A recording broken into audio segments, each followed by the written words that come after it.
안녕하세요. 뉴욕이오의 헤더예요. 오늘도 여러분께 생생한 뉴욕 증시 마감 시황을 현지에서 새벽 배송해드리러 찾아왔습니다.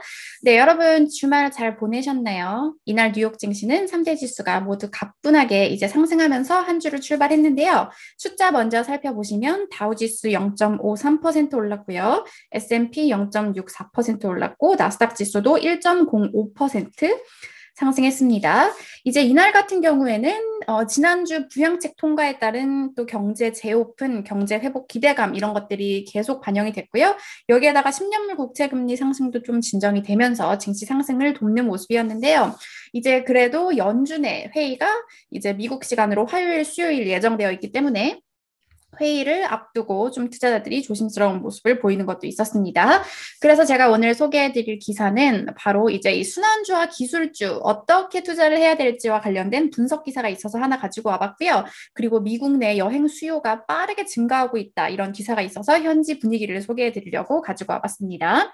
네, 그러면 마켓워치 그리고 CNBC 통해서 관련 기사 살펴보실게요. JP 모건의 분석 기사인데요. 자, 이게 이제 언제 경기 순환, 요즘에 상승하고 있는 경기 순환주를 언제 팔고 그리고 다시 기술주로 돌아와야 할지 JP 모건이 알려준다고 합니다. 아마 이제 한국에서도 기술주에 투자하신 분들이 아주 많을 것 같고 이제 언제가 타이밍인지 어디를 빠져나와서 언제 들어와야 될지 이런 게 궁금하신 분들이 많은 것 같아서 제가 이 기사를 보고 재밌어서 가지고 와봤는데요. 자, 일단 JP 모건 전략가들은 뭐라고 말을 했냐면요. The rise in bond yields wasn't over yet. 국채 금리 상승이 아직 끝나지 않았다.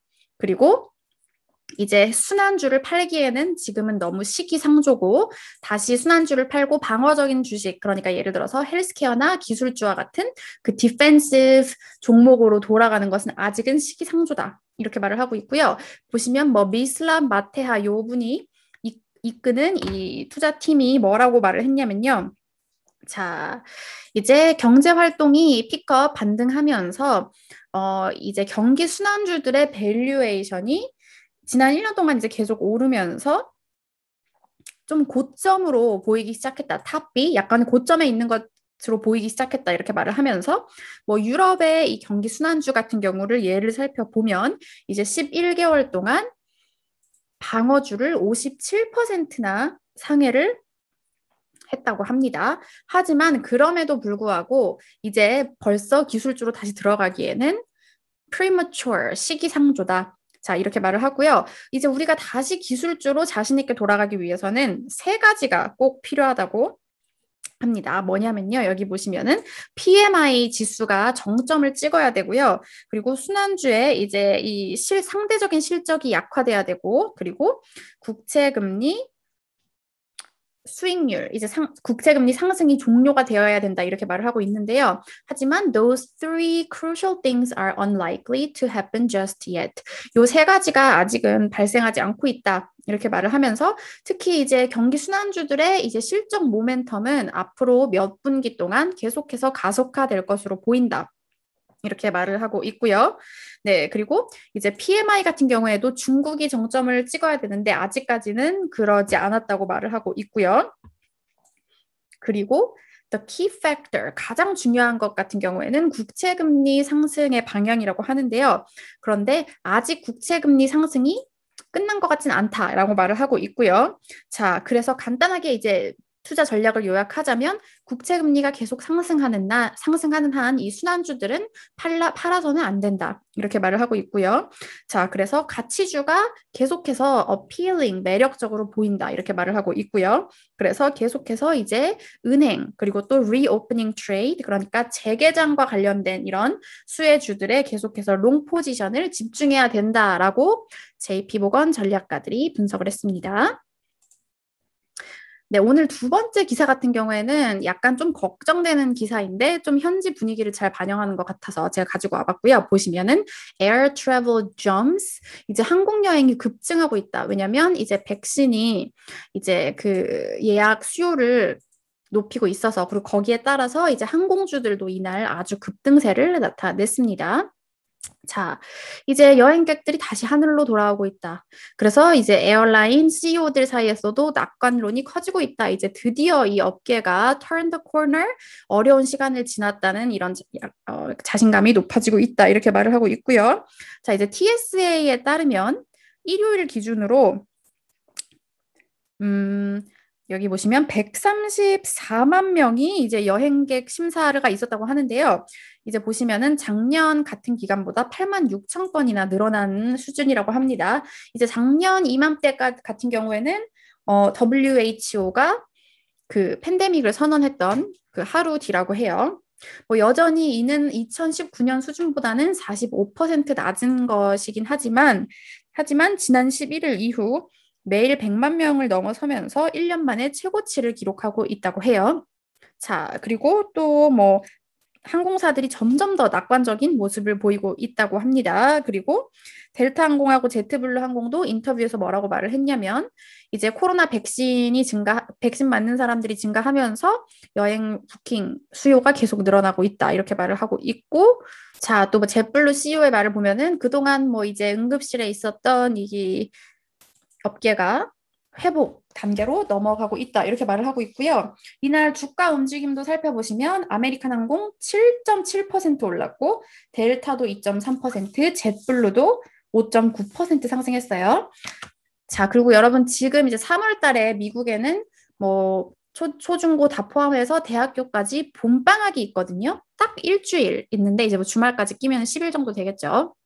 그래서 지금 봄방학 때 여행 가는 수요가 아주 급증하고 있다고 합니다. 저도 이제 주변에 봄방학이라고 아직까지 그래도 해외 가는 사람은 많이 못 봤는데 국내 여행하는 사람들은 많더라고요.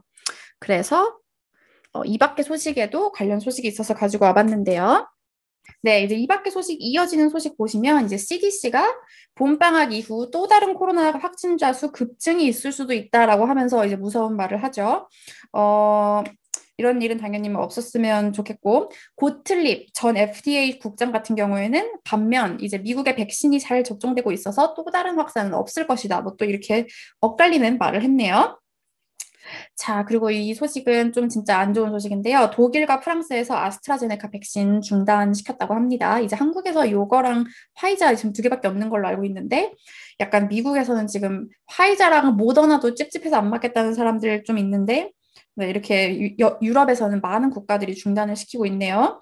자, 그리고 또 재밌는 기사가 하나 있었는데요. 미주호의 설문조사에서 이제 부양책 현금을 받은 미국인 중 20%가 이제 부양책의 일부를 비트코인이나 주식에 투자할 것이라고 말했다고 하고요.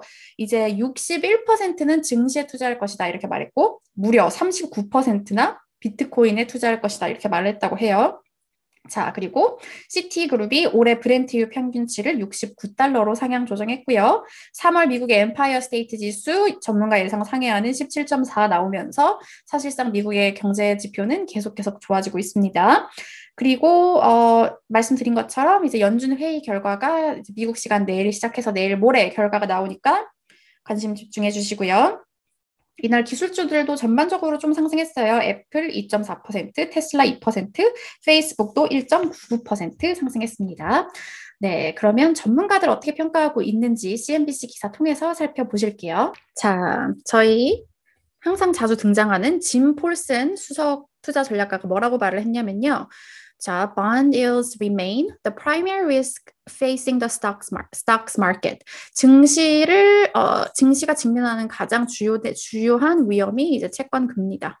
이렇게 말을 하면서 하지만 오늘 채권 금리는 좀 침착했고 그래서 최근에 이런 급등세가 멈추면서 투자자들이 전반적으로 국채 금리가 얼마나 낮은지에 대해서 다시 집중하게 됐다. 이렇게 표현을 했고요. 또 여기 유명한 골드만삭스의 데이빗 코스틴 전략가는 뭐라고 말을 했냐면요. 투자자들은 이제 계속해서 지난 몇 주간 증시를 이제 씨름하게 했던 경제 과열 그리고 연준의 타이트닝 그러니까 긴축에 대해서 씨름하게 될 것 이렇게 말을 하면서 그런데 지금 증시 밸류에이션이 만약에 10년물 국채 금리가 대략 2%까지 오른다고 해도 큰 어려움 없이 소화시킬 수 있을 정도의 밸류에이션이라고 판단한다. 이렇게 얘기를 했습니다. 네, 오늘 소식 여기까지 전해드렸고요. 저는 이제 내일 좀 개인적인 사정이 있어서 내일은 소식을 전해드리지 못할 것 같고, 이제 수요일, 한국 시간으로는 목요일이겠죠. 연준 회의 결과를 가지고 다시 여러분 찾아오도록 할게요. 여러분, 내일 모레 만나요.